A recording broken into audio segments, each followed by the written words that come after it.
关系，所以压力会比较大，所以肩颈酸痛，然后胸闷，那这个都现在都没有。然后再来就是第二点就是夫妻感情变好，因为忍耐嘛，暴躁，对，以前会很暴躁啊，现在好一点了，然后还有打呼也比较少，他们以前都被我吵醒，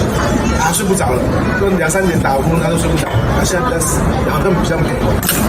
然后来这边心情会比较好，因为听到大姐我就听呀，听到这个心情就变得。第一身体好，第二心情好，就是我来这边的感想。对，就这样。